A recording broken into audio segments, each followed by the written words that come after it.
Guys, आप सब कैसे हैं? आई होप आप सब ठीक होंगे। तो आज हम पढ़ेंगे कार्यपत्रक 56। इसमें एक गद्यांश दे रखा है, इसको ध्यान से पढ़ना और नीचे जो क्वेश्चन दे रखे हैं उनके आंसर देना है। तो इसमें एक चित्र भी दिया गया है। सबसे पहला क्वेश्चन है, हाव भाव के साथ गाओ और अपने दोस्तों को सुनाओ। तो इस कविता को गाना है। पहले, मेली झोपड़ियों के है ये बच्चे बच्चे मेले मेले बच्चे, उछलते कूदते खिलखिल हंसते हैं ये कितने अच्छे, मुझ जैसी इनकी दो आंखें मुझ जैसे दो हाथ, नहीं पढ़ा करते पर क्यों ये कभी हमारे साथ, नहीं हमारे साथ कभी ये जाते हैं स्कूल, क्यों इनके कपड़ों पर मम्मी इतनी ज़्यादा धूल, ढाबों में बर्तन मलते हैं या बोझा ढोते हैं, हम स्कूल में होते हैं तब ये चुप चुप रोते हैं, ये भी भारत के बच्चे हैं ये भारत की शान है, झोपड़ियों के हैं तो क्या है मन इन पर कुर्बान है।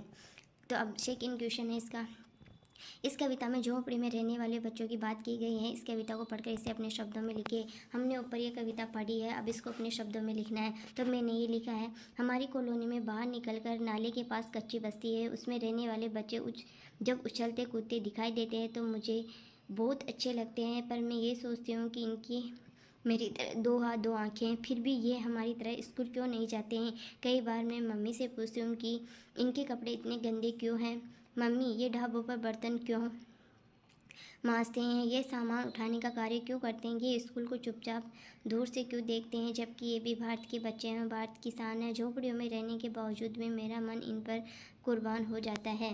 अब अगला कार्यपत्रक 57 पढ़ेंगे। इसमें भी एक कहानी दे रखी है, इसको ध्यान से पढ़ेंगे। पहले है, बच्चों तुमने चिड़ियाघर में भालू अवश्य देखा होगा, पहले मदारी इन्हें पालते थे, इनका नाच दिखाकर लोगों का मनोरंजन करते थे। ये भालू काले होते हैं, परंतु क्या तुम्हें पता है कि भालू की एक प्रजाति सफ़ेद भी होती है।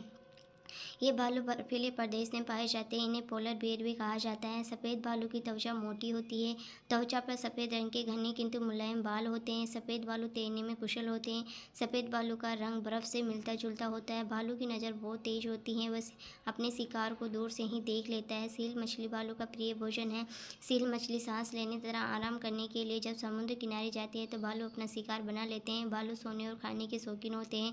ग्लोबल वार्मिंग की वजह से इनकी संख्या कम होती जा रही है। हमने ये कहानी पढ़ी है, अब इनके आंसर देंगे। सबसे पहला है, सफ़ेद रंग के बालू कहाँ पाए जाते हैं, उन्हें किस नाम से जाना जाता है। सफ़ेद रंग के बालू बर्फीले प्रदेश में पाए जाते हैं और इसका दूसरा नाम पोलर बेयर भी है। दूसरा क्वेश्चन, सफ़ेद भालू की त्वचा कैसी होती है, मोटी। सोने और खाने के शौकीन होते हैं, भालू या मदारी। तो भालू। किस कारण से भालू की संख्या कम होती जा रही है, ग्लोबल वार्मिंग की वजह से भालू की संख्या कम होती जा रही है। पांचवा क्वेश्चन है, भालू की स्वभाव की विशेषताओं के बारे में लिखे हैं। तो अभी अपन ने पढ़ा था कि भालू सोने और खाने के शौकीन होते हैं, भालू पानी में तैर सकते हैं, भालू की नज़र बहुत तेज होती है, भालू पेड़ पर भी चढ़ सकते हैं, भालू की सूंघने की क्षमता बहुत तीव्र होती है। छठा क्वेश्चन है, आप ऊँट के बारे में इसी प्रकार से लिखिए।